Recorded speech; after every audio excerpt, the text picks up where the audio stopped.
오늘은 부활절 두 번째 주일입니다. 우리 마음과 뜻을 다해 영과 진리로 하나님 앞에 예배로 나아가시겠습니다.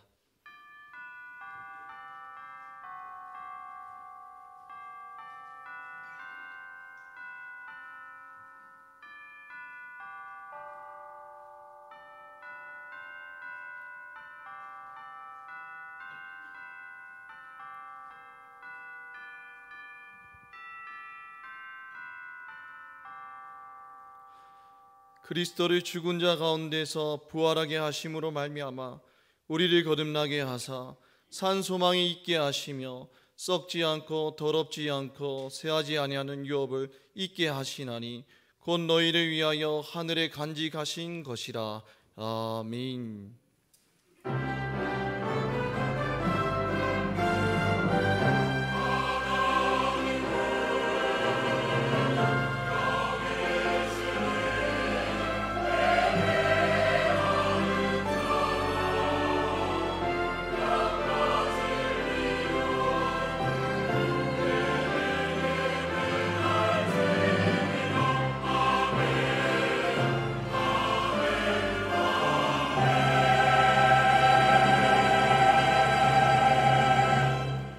영광을 받으시기에 합당하신 하나님 아버지, 십자가에서 고난을 당하시고 죽으셨다가 하나님의 능력으로 부활하신 주님께 감사와 찬송과 경배를 올려드립니다.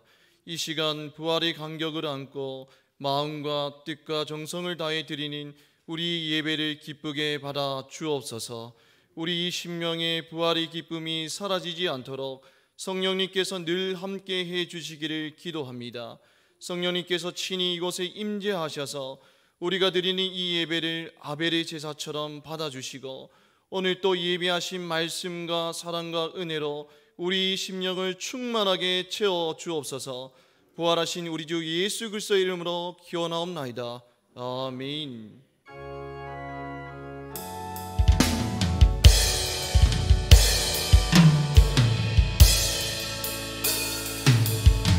주님 큰 영광 받으소서.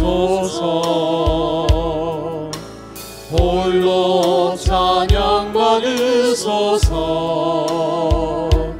모든 이름 위에 뛰어난 그 이름 온 땅과 하늘이 다 찬양해.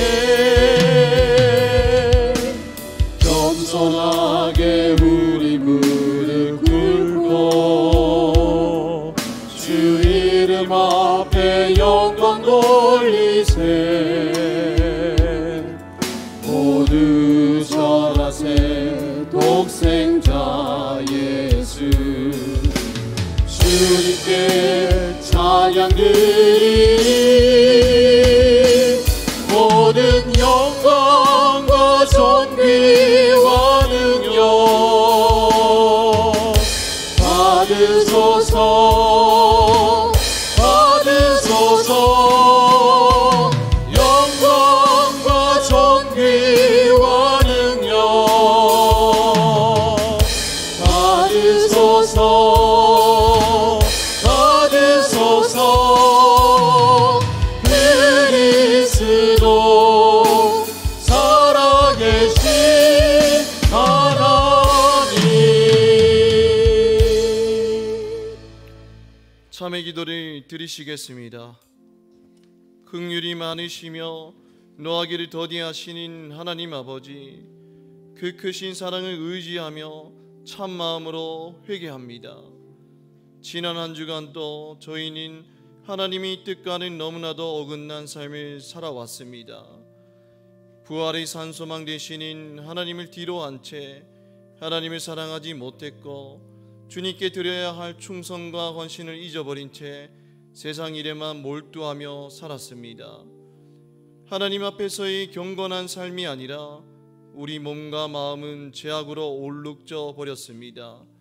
이 시간 참 마음으로 죄를 뉘우치오니 우리 모든 죄를 주님의 대속의 은총으로 용서하여 주옵소서.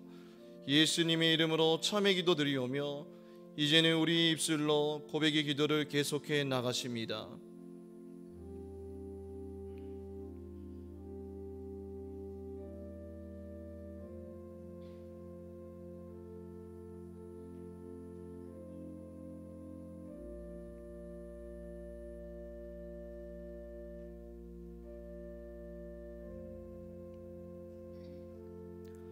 다시 우리를 불쌍히 여기셔서 우리의 죄악을 발로 밟으시고 우리 모든 죄를 깊은 바다에 던지시리이다.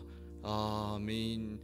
나는 전능하신 아버지 하나님 천지의 창조주를 믿습니다.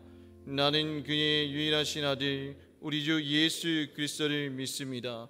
그는 성령으로 잉태되어 동정녀 마리아에게서 나시고 본디오 빌라도에게 고난을 받아 십자가에 못 박혀 죽으시고 장사된 지 사흘 만에 죽은 자 가운데서 다시 살아나셨으며 하늘에 오르시어 전능하신 아버지 하나님 우편에 앉아 계시다가 거기로부터 살아있는 자와 죽은 자를 심판하러 오십니다.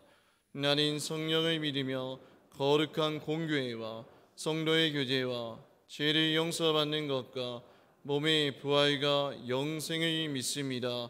아멘.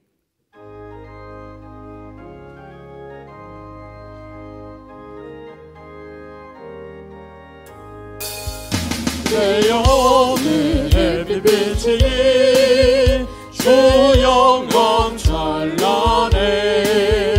이 세상 어떤 빛보다 이 빛 더 빛나네. 주의 영광 빛난 광채 내게 비춰 주시옵소서. 그 밝은 얼굴 배울 때 나의 영혼 기쁘다.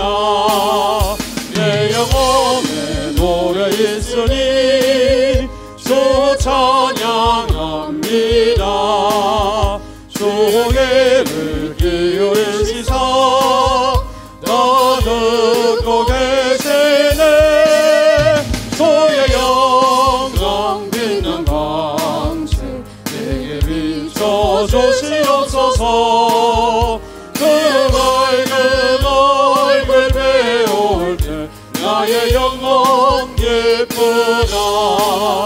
내 영혼에 봄날되어서 주 함께 하실 때 유경아 내게 깃들고 주 은혜 꼽히네. 주의 영광 빛난 광채 내게 비춰 주시옵소서. 그 밝은 얼굴 배울 때 나의 영혼 기쁘다. 내 영혼에 희락이 있고 큰 소망 넘치네. 주 예수 복을 주시고 또 내려주시네. 주의 영광 빛난 광채 내게 비춰 주시옵소서. 그 밝은 얼굴 배울 때 나의 영혼 기쁘다.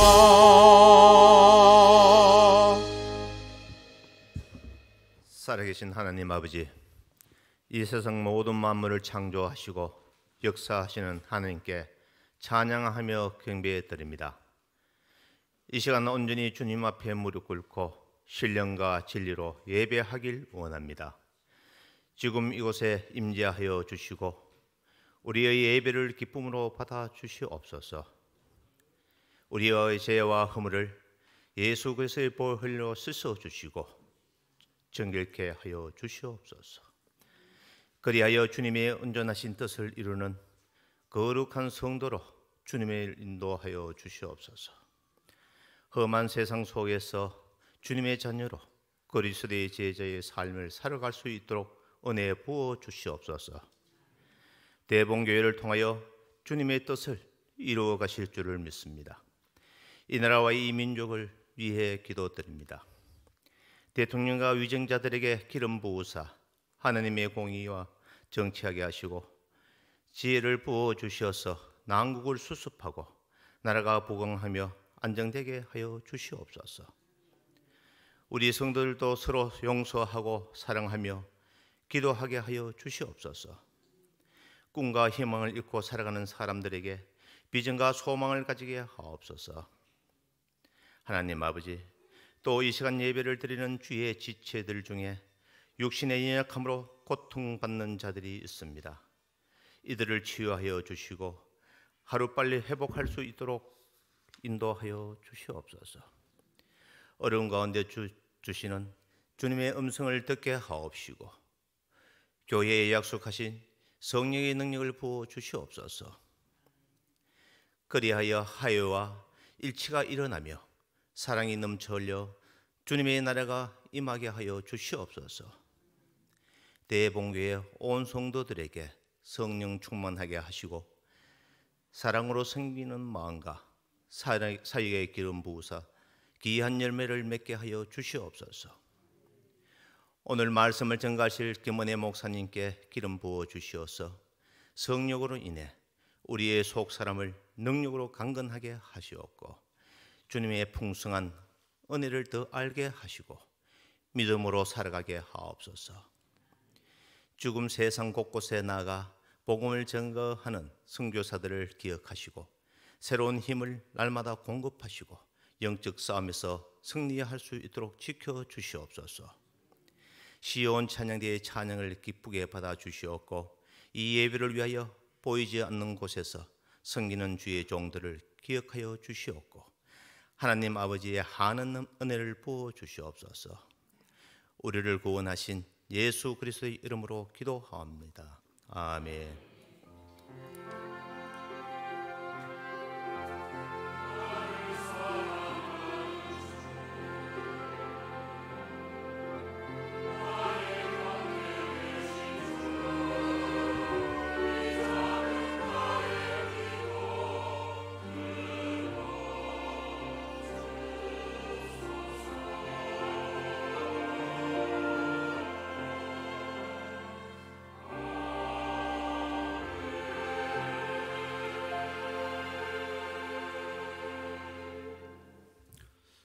하나님께서 우리에게 주시는 말씀은 요한복음 21장 15절에서 22절까지의 말씀입니다. 하나님의 말씀을 봉독할 때에 경청하시기 바랍니다. 그들이 조반 먹은 후에 예수께서 시몬 베드로에게 이르시되 요한의 아들 시몬아 내가 이 사람들보다 나를 더 사랑하느냐 하시니 이르되 주님 그러하나이다. 내가 주님을 사랑하는 줄 주님께서 아시나이다. 이르시되 내 어린 양을 먹이라 하시고 또 두 번째 이르시되 요한의 아들 시몬아 내가 나를 사랑하느냐 하시니 이르되 주님 그러하나이다. 내가 주님을 사랑하는 줄 주님께서 아시나이다. 이르시되 내 양을 치라 하시고 세 번째 이르시되 요한의 아들 시몬아 내가 나를 사랑하느냐 하시니 주께서 세 번째 내가 나를 사랑하느냐 하심으로 베드로가 근심하여 이르되 주님 모든 것을 아시오매 내가 주님을 사랑하는 줄을 주님께서 아시나이다. 예수께서 이르시되 내 양을 먹이라. 내가 진실로 진실로 내게 이르노니 내가 젊어서는 스스로 띠뛰고 원하는 곳으로 다녔거니와 늙어서는 내 팔을 벌리리니 남이 내게 띠띠우고 원하지 아니하는 곳으로 데려가리라. 이 말씀을 하심은 베드로가 어떠한 죽음으로 하나님께 영광을 돌릴 것을 가리키심이로라. 이 말씀을 하시고 베드로에게 이르시되 나를 따르라 하시니 베드로가 돌이켜 예수께서 사랑하시는 그 제자가 따르는 것을 보니 그는 만찬석에서 예수의 품에 의지하여 주님 주님을 파는 자가 누구오니까 묻던 자더라. 이에 베드로가 그를 보고 예수께 여짜오되 주님 이 사람은 어떻게 되겠사옵나이까? 예수께서 이르시되 내가 올 때까지 그를 머물게 하고자 할지라도 내게 무슨 상관이냐? 너는 나를 따르라 하시더라. 아멘. 이 말씀을 통하여 은혜 주실 줄로 믿습니다.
하나님께 찬양과 영광을 올려드립니다. 찬양 대 찬양에 참 감사를 드립니다. 주님의 평강이 우리 모든 성도님들 가운데 충만하시기를 축복합니다. 아멘. 네. 오늘까지 해서 예수님을 만나다라는 주제로 이 하나님 말씀을 함께 마무리하고자 합니다. 요한복음에서 예수님을 만난 사람들의 이야기를 통해서 하나님 말씀을 함께 들었습니다. 특별히 오늘은 부활하신 예수님을 다시 만난 베드로와 제자들의 이야기를 우리는 읽었습니다. 이 시간을 통해서 우리를 향한 그 예수님의 사랑을 다시 생각하기를 원합니다. 그리고 이제 주님을 향한 우리의 사랑이 회복되고 우리의 사명이 회복되기를 원합니다. 아멘. 지난 주일에 우리는 부활주일을 보냈습니다. 예수님께서 십자가를 지시고 고난을 당하시고 죽으셨습니다. 그 십자가는 우리의 죄를 속량하시는 대속의 죽음이었습니다. 로마서 5장 8절에 이렇게 말씀합니다. 우리가 아직 죄인 되었을 때에 그리스도께서 우리를 위하여 죽으심으로 하나님께서 우리에 대한 자기의 사랑을 확증하셨느니라. 아멘. 예수님께서 누구를 위하여 죽으셨다고 말씀하고 있나요? 우리를 위하여. 여전히 죄 가운데 있는 우리를 위하여. 자신의 선함과 착함과 의로움으로는 결코 하나님의 의에 이를 수 없고 하나님 앞에 설 수 없는 존재들입니다. 이런 우리를 위하여, 우리 자신을 위하여 예수님께서 대신 십자가를 지시고 고난을 당하신 것입니다. 십자가에서 예수님께서 당하신 그 고난은 대단히 무겁고 고통스러운 것입니다. 죽음을 향해 있는 것이었습니다. 그런데 그 십자가의 고난이 지금 무엇을 보여준다고 말씀하고 있습니까? 우리를 향한 하나님의 사랑을 확증하였다고 말씀합니다. 우리를 향한 하나님의 사랑이 어떠한지, 그 사랑이 얼마나 크고 위대한지를 보여줍니다. 우리를 구원하시는 하나님의 그 구원의 은혜가 얼마나 크고 확실한지를 보여주는 증거라고 말씀하고 있어요. 예수님이 이렇게 십자가를 지시고 죽으셨으나 사흘 만에 하나님의 권능 가운데 부활하셨습니다. 그리고 무덤을 찾아온 여인들에게 보이셨고 제자들에게 보이셨습니다.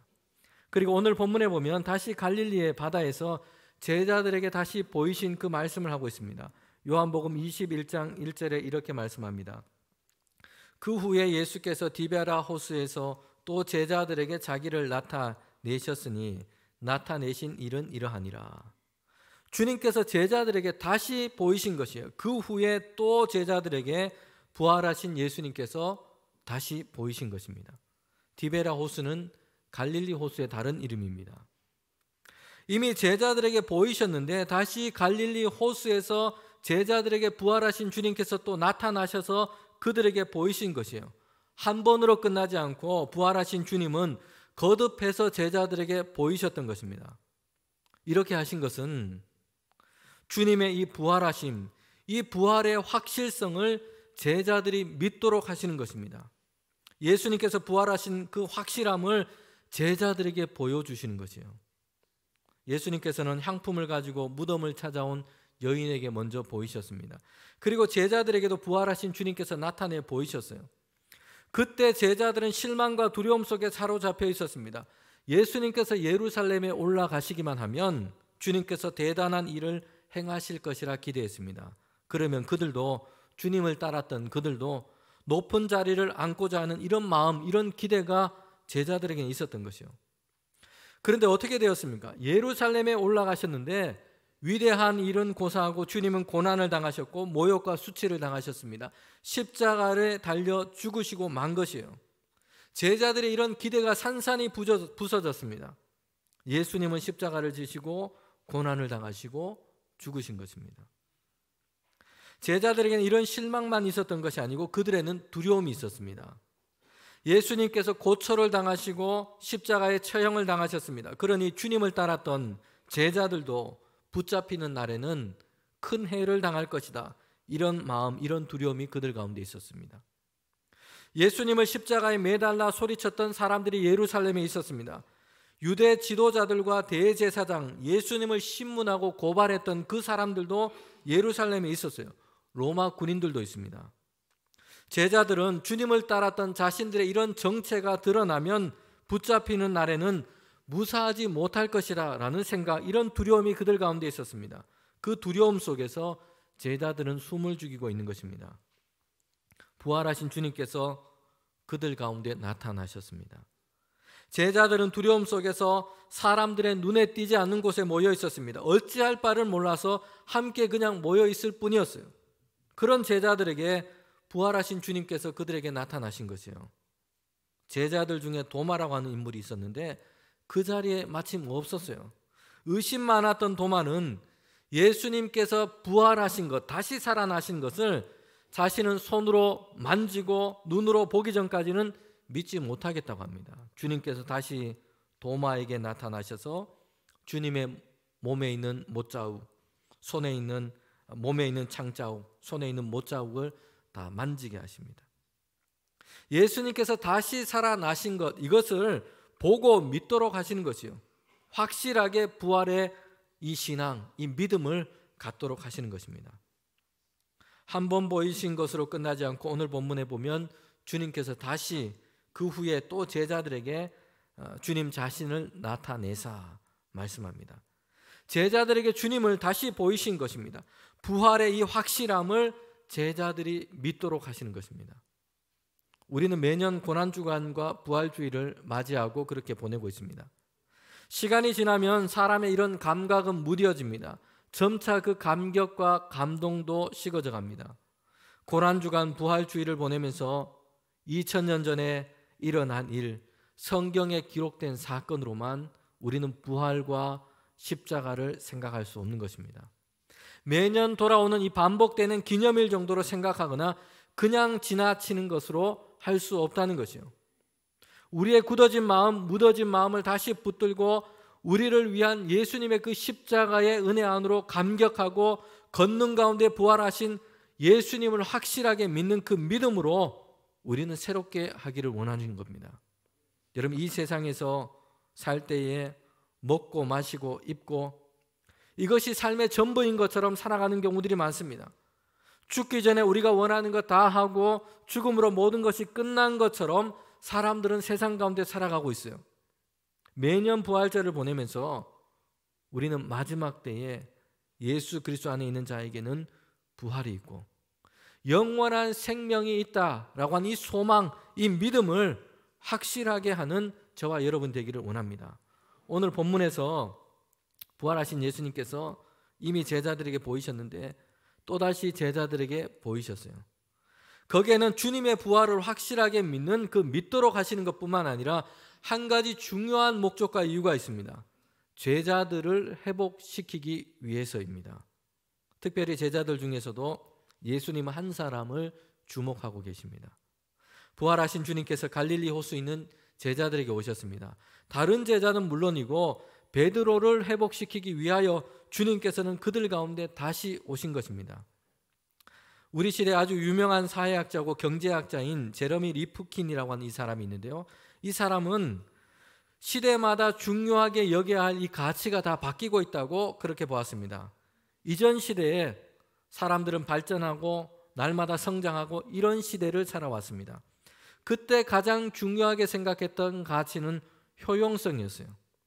적은 시간 또 적은 비용을 투자해서 최고의 이윤과 이 결과를 얻어내는 것, 이것을 가장 중요한 가치로 생각해 왔던 것입니다. 그런데 그런 시대를 지나면서 어떻게 되었냐면 이 지구의 생태계가 병들고 황폐하게 되었습니다. 자원이 고갈하고 말았습니다. 지구만 그런 것이 아니죠. 성장과 성공이라는 이 리듬에 맞춰서 거기에 적응하며 애쓰며 살아가다 보니 사람들도 병들기 시작했습니다. 피로와 정신적인 어떤 우울증과 이런 것에 지금 고통받는 사람들이 많아진 겁니다. 몸과 마음이 균형을 잃고 건강하지 못하게 되었습니다. 위기에 처한 것이요. 이렇게 변한 지금의 위기의 시대 가운데 더 중요하고 필요로 하는 가치가 있는데 그게 뭐냐면 회복력입니다. 특별히 코로나19로 전 세계가 위기의 시대를 보냈습니다. 개인이든 사회이든 그 회복력이 얼마나 중요한 가치인지를 다시 생각하게 되었습니다.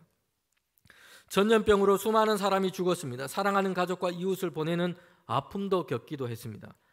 그런데 감염이 되더라도 신체적으로 회복력이 강한 사람은 큰 어려움 없이 지나가게 된 것도 있었습니다. 이뿐만 아니라 일터와 경제적인 타격도 매우 컸습니다. 많은 나라들이 한동안 마이너스 성장을 했습니다. 사실 이 말 자체가 모순이죠. 플러스가 되어야 성장인데 마이너스니 사실상 후퇴를 한 것입니다. 세계나 국가뿐만 아니라 개인과 가정에도 이런 경제적인 어려움을 당하기도 했습니다. 우리 교우들 가정을 신방하면서 코로나로 인해서 몇십 년 동안 일했던 그 일을 그만두신 경우들도 많은 것을 보았습니다. 폐업을 하거나 직장을 잃기도 했습니다. 이런 위기의 시대를 지나면서 이전과는 다른 가치가 더 중요하게 되었습니다. 회복하는 능력인 것입니다. 회복력이 있어서 다시 일어설 수 있느냐, 이 위기를 견디고 극복할 수 있는, 회복할 수 있는 그 힘이 있느냐, 이것이 더 중요한 가치로 생각되고 있는 것입니다. 제자들은 분명 부활하신 예수님을 만났습니다. 그런데 갈릴리 호수로 갔어요. 제자들 중에는 예수님을 만나기 전에 갈릴리 호수에서 물고기를 잡던 어부들이 많았습니다. 그들이 다시 갈릴리로 돌아가게 된 것이에요. 그런데 다른 복음서를 보면 제자들이 단지 막 실망해서 실족을 해서 모든 것을 다 포기하고 이제 이전의 상태 갈릴리로 돌아갔다, 이렇게 생각을 할 수가 없습니다. 마태복음 26장 32절과 마태복음 28장 7절에 보면 예수님께서 제자들에게 이렇게 말씀하신 것이요. 고난을 당하시기 전에도 제자들에게 말씀했습니다. 부활하셔서 제자들에게 먼저 보이실 때도 제자들에게 말씀을 하셨어요. 갈릴리로 내려가라. 거기에서 기다리라. 거기서 만나자라고 말씀하신 것입니다. 예수님께서는 제자들에게 갈릴리로 가라고 말씀하셨어요. 거기서 기다리라. 거기서 나를 만나자라고 말씀하신 것입니다. 그렇다면 왜 예수님께서는 제자들에게 갈릴리로 가라, 거기서 다시 만나기를 원하셨던 걸까요? 갈릴리는 제자들이 예수님을 처음 만난 곳입니다. 거기에서 예수님을 만나고 주님을 따르기 시작했습니다. 처음 제자로 부름을 받았던 곳이에요. 부활하신 예수님은 그곳에서 베드로와 제자들이 다시 회복되기를 원하셨던 것입니다. 성도 여러분, 주님께서는 우리가 다시 회복되기를 원하십니다. 세상살이의 분주함 때문에, 코로나19 때문에, 나태함 때문에, 현실에 안주하는 이런 마음 때문에 믿음의 열심이 식어버리지 않으셨습니까? 예배와 기도 생활을 잊어버리지 않으셨습니까? 교회로는 전도와 선교, 구역 모임, 교회 사역들이 그동안 약화되고 중단되기도 했습니다. 다음 세대, 청년 세대, 자녀 세대로 신앙을 이어주는 이 헌신이 약화되기도 했습니다. 주님께서는 다시 회복되기를 우리에게 원하시고 요청하신다는 것입니다. 베드로와 제자들은 갈릴리로 내려갔습니다. 성경을 보면 모든 제자가 거기에 있었던 것은 아니었어요. 7명의 제자, 7명 정도가 함께 거기 있었던 것으로 짐작됩니다. 이제 갈릴리로 갔는데 거기에서 주님께서, 부활하신 주님께서 내가 거기서 너희를 다시 만날 것이다 라고 말씀을 하셨어요. 그런데 거기에서 베드로가 지금 보인 행동이 무엇인지를 오늘 말씀을 통해서 우리는 보게 됩니다. 21장 3절에 보면 시몬 베드로가 나는 물고기를 잡으러 가노라 하니 그들이 우리도 함께 가겠다 하고 나가서 배에 올랐으나 그날 밤에 아무것도 잡지 못하였더니. 지금 베드로가 뭘 하고 있습니까? 갈릴리에 가서 내가 너희를 다시 만날 것이다, 주님께서 말씀하셨어요. 그런데 갈릴리에 가서 지금 베드로는 뭘 하고 있냐면 나는 물고기로 잡으러 가겠다, 배에 올랐어요. 다시 물고기를 잡으러 가겠다는 것이에요. 베드로는 이미 부활하신 예수님을 만났습니다. 주님이 부활하신 것을 베드로는 보았어요. 너무나 기뻐했습니다. 그런데 부활하신 주님을 보면 베드로의 마음속에는, 그 한편에는 자신에 대한 이런 실망과 상처가 그 마음속에 있었던 것이에요. 예수님은 부활하셨지만 베드로 자신은 제자로서의 어떤 자격, 가능성이 그에게는 전혀 없다고 생각하고 있는 것입니다. 사실 베드로가 스스로 이렇게 생각하는 것은 전혀 이상하지 않아요. 예수님께서 잡히실 때에 베드로가 어떻게 했는지를 우리는 잘 알고 있습니다. 고난당하시고 십자가를 지게 될 것이다, 주님께서 예고를 하셨어요. 그때 가만히 있었더라면 더 좋았겠지만 베드로는 호언장담했습니다. 다른 사람은 다 예수님을 버리고 떠날지라도 나는 결코 그러지 아니할 겁니다. 확신에 차서 말했어요. 이런 베드로가 예수님께서는 너는 닭이 울기 전에 3번 나를 부인할 것이다. 주님께서 예고했습니다. 베드로가 이 말씀을 들었을 때 베드로가 보인 반응은 이랬습니다. 펄쩍대면서 절대 그런 일은 일어나지 않을 것입니다. 내가 죽더라도 예수님 부인하는 일은 없을 것입니다. 확신에 차서 얘기를 했어요. 그런데 바로 몇 시간 뒤에 예수님께서 잡히실 때에 베드로는 어떻게 했습니까? 주님을 멀찍이 따라가서 대제사장 집들 안에 들어갔습니다. 거기에서 예수님과 함께 있는 사람이다. 베드로를 알아본 이 여종의 말에 주님을 나는 모릅니다. 예수를 나는 모릅니다. 예수와 나는 전혀 상관이 없습니다. 베드로는 부인하게 됩니다. 마가복음에 보면 이렇게 부인한 것뿐만 아니라 베드로는 예수님을 저주까지 한 것입니다. 예수님과 관계없다. 자신의 이 관계를 확실하게 선긋기 위해서 저주하는 말까지, 예수님을 저주하는 말까지 베드로는 쏟아냈던 것입니다. 그러자 닭이 울었어요. 예수님이 예고하신 대로 그 말대로 베드로는 예수님을 3번 부인한 것입니다. 이 일이 생각나서 베드로는 통곡을 한 것이에요. 여러분, 그날 밤에 베드로는 자신의 끝을 경험했습니다. 예수님과 다른 제자들 앞에서는 호언장담을 했습니다. 어떤 고난이 와도 자신은 분명 예수님을 떠나지 않고 끝까지 주님을 따를 것입니다. 주님을 부인하는 일이 없을 것입니다. 생명의 위협이 와도 나는 주님과 함께 할 것입니다. 이렇게 확신했는데 자기의 확신이 완전히 무너진 것입니다. 예수님을 열심히 따랐던 자기의 열심도 무너졌습니다. 멀찍이 숨어서 주님 뒤를 따랐습니다. 베드로는 그날 자신의 끝, 자신의 한계를 경험하게 된 것입니다. 예수님은 부활하셨습니다. 베드로와 제자들에게 오셨어요. 부활하신 주님은 자신을 제자들에게 보이셨습니다. 예수님이 부활하신 것은 놀랍고 기쁜 일이었어요. 그런데 베드로는 자신의 끝을 보았던 것입니다. 해가 닥칠지 모른다는 두려움 때문에 자기 확신, 자기 열심, 모든 것이 다 무너지고 만 것이에요. 두려움 때문에 예수님을 부인했을 뿐만 아니라 저주까지 했습니다. 3번이나 그렇게 한 것입니다. 이제 베드로는 다시 예수님의 제자가 될 수 있다. 이 사실 자체를 스스로 용납할 수 없는 것입니다. 예수님은 부활하셨지만 베드로 자신은 더 이상 주님의 제자로서는 자격이 없고 제자가 될 수 없다라는 생각이 있는 것입니다. 베드로가 이제 나는 물고기 잡으러 가겠다 하고 배에 올랐습니다. 다른 제자들도 덩달아 같이 배에 올랐습니다. 다른 제자들도 베드로와 별반 다를 게 없었어요. 주님이 잡히실 때에 그 사람들은 멀찍이라도 따라가지 않았고 이미 예수님이 잡히시자 버리고 다 도망한 것입니다. 이제 베드로와 함께 배에 탔고 물고기를 잡겠다고 갈릴리로 갔습니다. 그런데 밤이 새도록 아무것도 잡지를 못했어요. 애를 썼지만 물고기 한 마리 잡지 못했습니다. 날이 새고 아침이 왔는데 저 바닷가에서 부활하신 예수님께서 오셔서 제자들에게 말씀하셔요. 제자들은 부활하신 예수님인지도 알아보지 못했습니다. 주님께서 제자들에게 말씀합니다. 배 오른편에 그물을 던져라. 그리하면 잡으리라. 제자들이 그 말을 따라서 그 말씀을 따랐더니 그물이 끌어올릴 수 없을 정도로 많은 물고기를 잡게 된 것입니다. 여러분, 이 일은 제자들에게 뭘 생각나게 했을까요? 베드로와 제자들이 주님을 처음 만났던 날이었습니다. 똑같은 일, 그 상황이 그들 가운데 지금 벌어지고 있는 것입니다.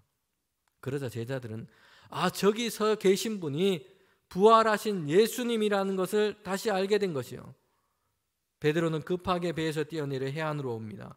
다른 제자들도 작은 배를 타고 그물을 끌고 예수님께로 옵니다. 예수님은 처음 제자를 부르셨던 그곳에서 다시 제자를 부르신 것이요. 그들을 회복시키시는 것입니다. 그들로 하여금 다시 제자로 세우시는 것입니다. 바둑에는 복기라는 것이 있습니다. 상대와 바둑을 두었는데 그 게임에서 지고 말았어요. 프로 선수들은 그 경기를 혼자 다시금 해보는 것입니다. 보통 사람들, 아마추어들은 기억을 잘 못합니다.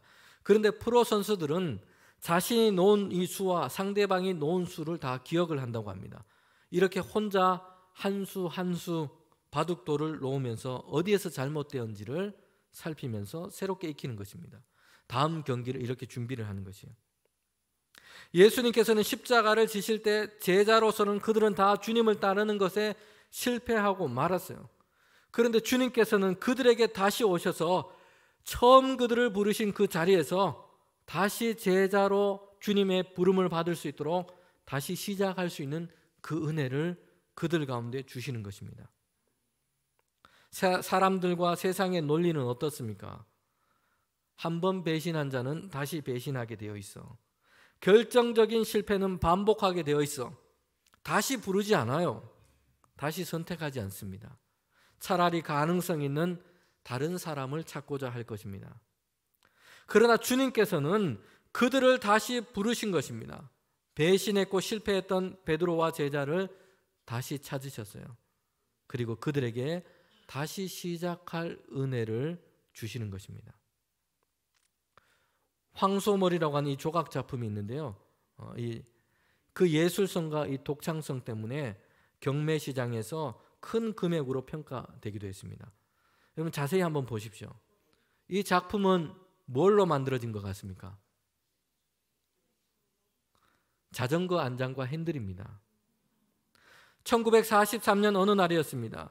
피카소는 길을 가다가 완전히 낡아져서 버려진 자전거를 발견하게 됐습니다. 고철 덩어리로 버려진 것입니다. 그리고 안장과 핸들을 떼어 가져왔습니다. 그 안장 위에 핸들을 거꾸로 붙이고 황소머리라고 하는 이 작품을 만든 것입니다. 이 작품은 후에는 위대한 예술품으로 그 가치가 인정받게 된 것입니다. 하찮게 버려졌습니다. 낡고 추하게 되어버렸어요. 고철 덩어리 쓰레기처럼 버려진 것입니다. 그런데 피카소라고 하는 이 예술가의 손에 의해서 전혀 다른 가치를 가진 이 작품이 된 것입니다. 베드로와 제자들은 그들의 바닥을 보았습니다. 자신들의 끝을 경험한 것입니다. 제자라고 예수님과 함께 했는데 배신하고 도망했습니다. 부인하고 저주하기까지 했습니다. 스스로 나의 끝을 경험한 것이요. 내게는 자격도 없다라는 생각이 듭니다. 낡고 쓸모없고 버려져야 할 존재처럼 그렇게 느껴지는 것이요. 성도 여러분, 그러나 기억하십시오. 주님께서는 여전히 그들을 사랑하신 것입니다. 그들 가운데 예수님은 다시 은혜의 역사를 시작하십니다. 그들을 바꾸시고 변화시키셔서 결국에는 예수님의 사람으로 교회를 위한 사도로 그들을 세우신 것입니다. 예수님은 구운 생선과 떡으로 그들과 아침 식사를 함께 하십니다. 그리고 베드로에게 물으세요. 내가 나를 사랑하느냐? 주님을 사랑하느냐? 라는 물음이었습니다. 15절, 16절, 17절에서 세 번이나 반복해서 물으세요. 여기서 사용된 이 사랑이라는 단어가 아가페라는 단어도 있고 필레오라는 단어도 있습니다. 헬라어의 사랑이라는 이 단어는 여러 가지 단어가 있습니다. 아가페는 보통 무조건적인 어떤 신적인 사랑을 뜻하기도 합니다. 필레오는 사람들 사이의 동료나 우정애를 뜻하기도 합니다. 그런데 성경에 보면 많은 부분에서는 구별 없이 이 사랑이라는 이 단어를 사용하기도 합니다. 예수님께서는 아가페적인 사랑으로 물으셨는데 베드로는 필레오적 사랑으로 대답했다. 우리가 이렇게 구분을 가지고 생각하기보다는 맥락에서 주님께서 왜 이렇게 물으셨는지를 우리는 살필 필요가 있습니다. 베드로를 향한 예수님의 물음을 우리는 이해할 필요가 있습니다. 베드로에게 세 번이나 예수님께서 내가 나를 사랑하느냐라고 물으신 것이에요. 베드로에게 사랑하느냐 세 번이나 물으신 것입니다. 여러분, 이것은 예수님께서 베드로의 그 마음을 메고 있는 무거운 짐과 상처를 회복시키기 위해서 주님께서 이렇게 행하신 것입니다.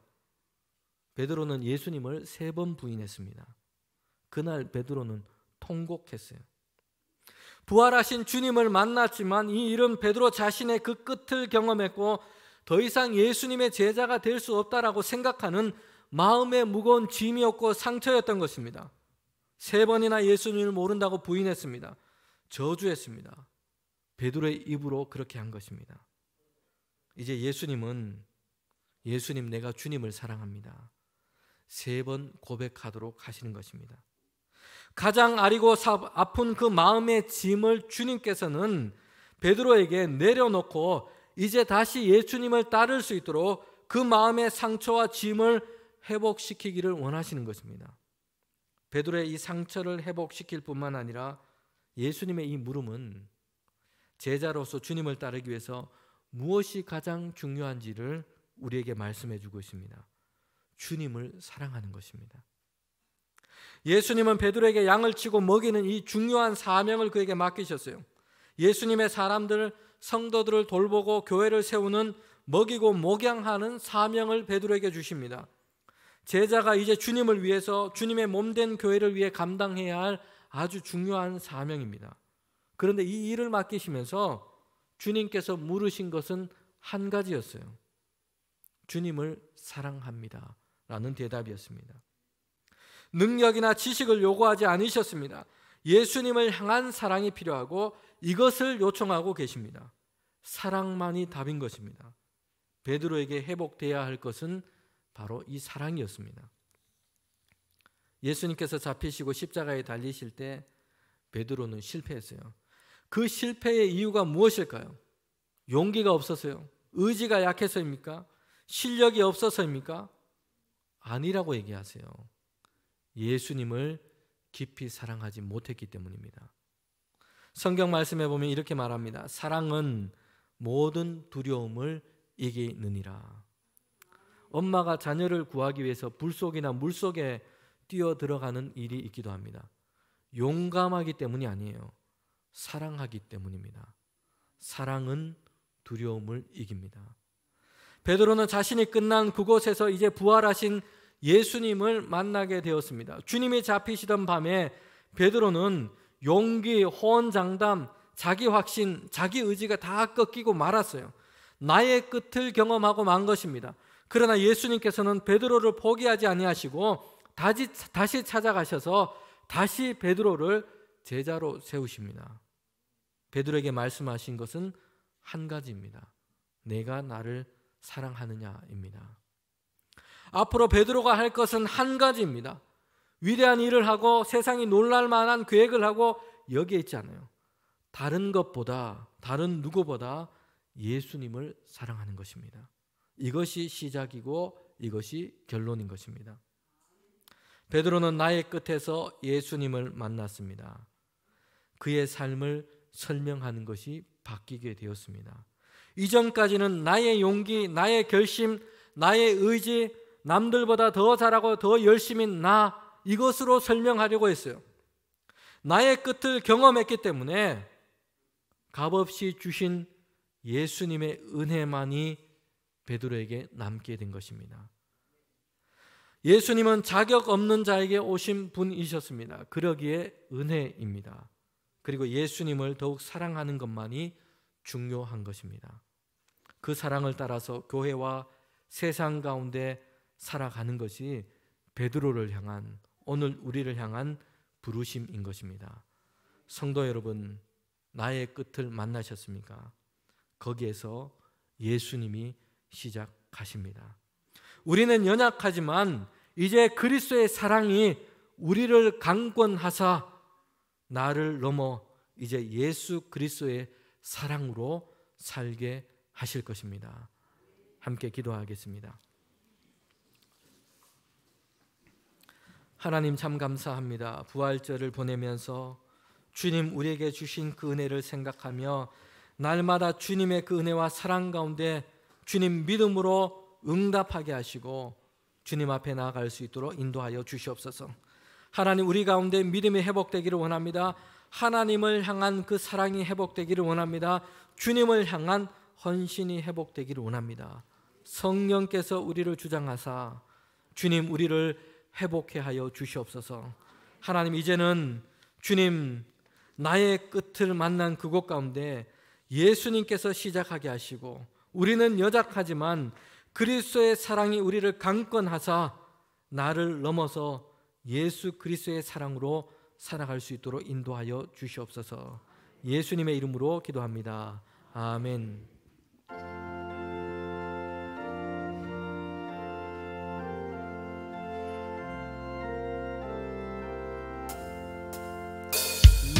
주 되신 주를 참 사랑하고 또 그에게 죄를 각오합니다.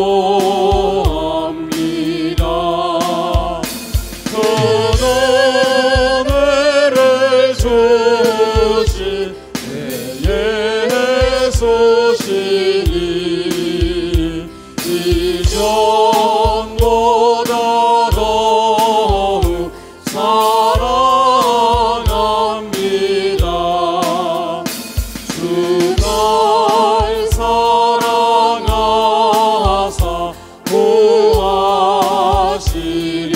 구하시려고 저 십자가 고난 당하셨도다. 그가 시간 쓰신 내 주 외오니 이전보다 더욱 사랑합니다. 내 평생에 힘쓸 그 큰 의무는 주 예수의 덕을 늘기림이라. 숨질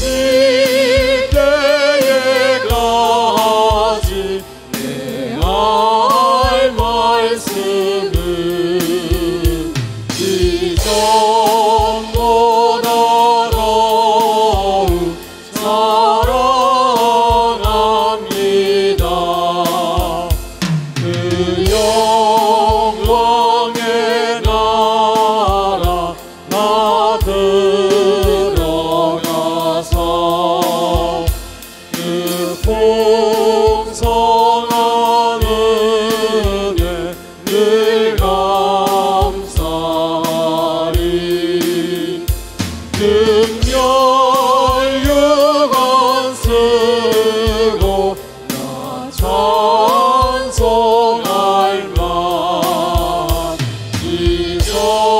이전보다 더욱 사랑합니다.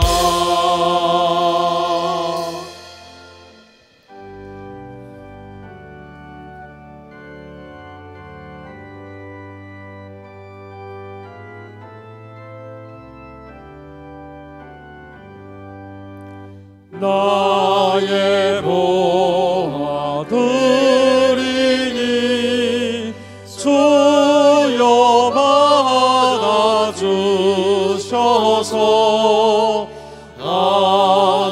하늘나라 위하여 주 뜻대로 쓰소서.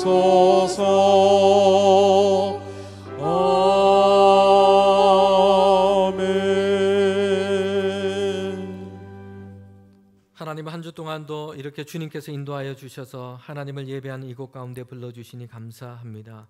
주님, 이 시간 귀한 예물을 주님께 올려드립니다. 하나님께서 베풀어 주신 그 은혜 가운데 감사의 고백으로 올려드립니다. 주님께서 우리의 삶을 구별하여서 날마다 주님의 백성으로 살게 하여 주셨으니 주님께서 주신 것, 우리의 물질을 구별하여 믿음의 고백으로 하나님께 올려드립니다. 드린 모든 손길과 그 가정마다 하나님께서 크신 은총을 더하여 주시옵소서. 세상 살아갈 때에 주님께서 붙들어 주시며 늘 안위하여 주시고 하나님의 평강으로 인도하여 주시옵소서. 그 필요를 따라 채워주시되 날마다 풍성한 은혜로 주님 채워 주시옵소서. 하나님, 성도들 모든 가정마다 주님께서 동행하여 주셔서 예수 그리스도로 날마다 복 있는 삶을 살게 하여 주시옵소서. 하나님, 우리 모든 또 성도들 하는 모든 일들이 주 안에서 형통할 수 있도록 은혜 더하여 주시옵소서. 귀한 예물을 사용되는 그곳 가운데 하나님의 선한 역사가 되게 하시고 주님 예물이 사용되는 곳에 주님 교회와 선교지마다 그리스도의 복음으로 날마다 주님 우리 가운데 열어주시는 부흥의 시대를 열어갈 수 있도록 은혜 더하여 주시옵소서.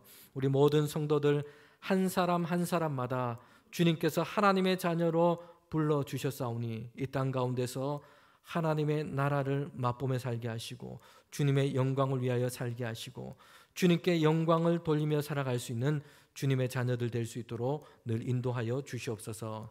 예수님의 이름으로 기도합니다. 아멘.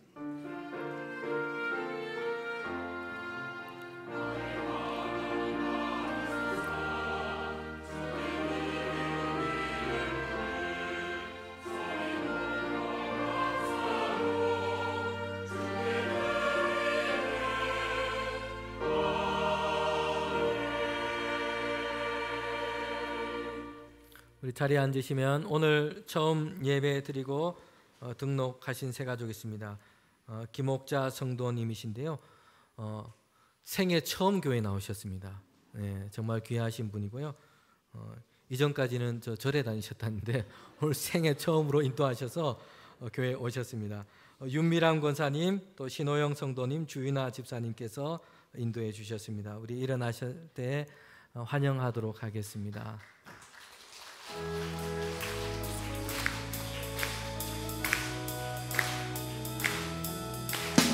환영합니다.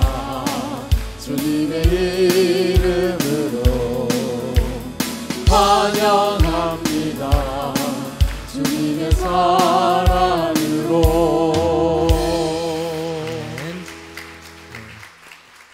정말 축복하고 환영합니다. 네, 감사합니다. 네, 우리 교회 소식 전하도록 하겠습니다. 지난주일 부활주일 잘 보냈습니다. 그리고 성령 강림 주일까지 기쁨의 50일을 보내게 됩니다. 5월 14일 주일에 유아 세례식이 있습니다. 그리고 오는 목요일에는 대봉전도단 모임하게 됩니다. 매일 성경 5월 6월 큐티책이 생명나무 카페에서 판매되고 있습니다. 주일에 이렇게 판매가 됩니다. 구입하셔서 매일매일 하나님 말씀 묵상하는 그런 생활 하시기를 원합니다. 7번에 보면 중요한 알림 중에 한 가지 있습니다. 우리 자녀 성경적 성교육을 위한 이 책자 교재를 생명나무 카페 앞에 비치해 놓았습니다. 이 집으로 가져가셔서 보시는 건 안 되고요. 생명나무 카페 그 안에서 잘 활용하시고 보시면 됩니다. 특별히 자녀를 둔 우리 부모님들 그리고 우리 자녀들도 볼 수 있는 책자입니다. 성경적으로 우리가 이 성교육과 그 가치관을 세우기 위한 책자입니다. 꼭 참고하셔서 유익하게 이용해 주시기를 바랍니다. 네. 교우 소식 전하도록 하겠습니다. 문성원 권사님 대구과학대학 전임교수로 임용되었습니다. 축하를 드립니다. 김태훈 장로님 노회에서 총회 파송 총대로 피선되었습니다. 조덕재 집사님, 김부인 권사님 이사하셨습니다. 그리고 지난 주간에 고 하태권 장로님 하나님 부르셔서 장례 예식이 있었습니다. 3부 예배 때 우리 조원신 권사님과 우리 자녀 가족들 유족들 함께 예배드리고 있습니다. 우리 유족을 대신해서 제가 인사드립니다. 우리 성도님들 장례에 오셔서 위로해 주시고 또 기도해 주시고 그렇게 함께 슬픔 가운데 하나님의 위로를 전해 주셔서 감사의 인사를 대신 전합니다. 우리 다 일어나셔서 파송의 찬양 함께 부르도록 하겠습니다.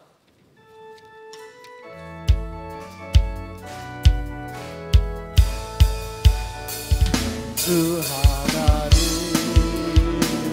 독생자 예수 날 위하여 오시었네. 내 모든 죄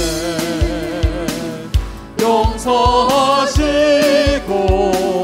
죽음에서 부활하신 나의 구세주 살아계신 주 나의 참된 소망 걱정 근심 전혀 없네. 사랑의 주네 갈 길 인도하니 내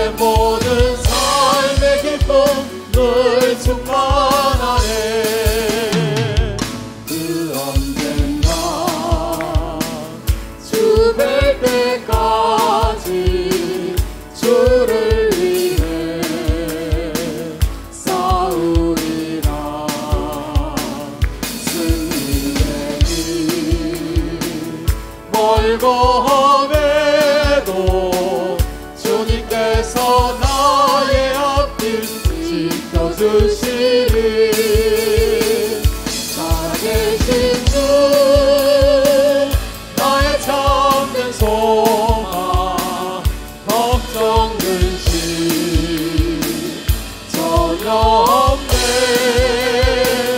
사랑의 주내 갈 길 인도하리. 내 모든 삶의 기쁨 늘 충만하네.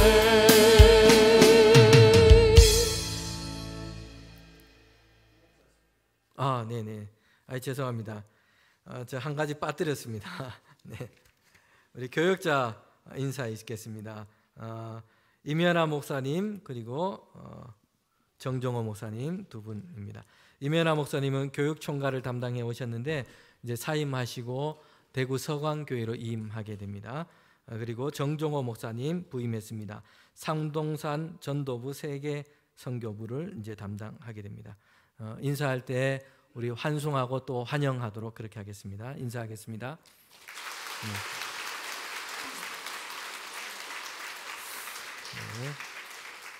축도하도록 하겠습니다.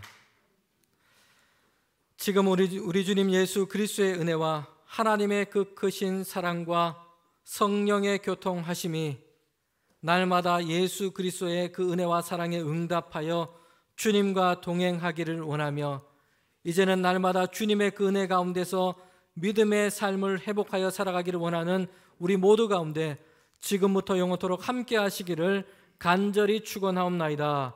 아멘.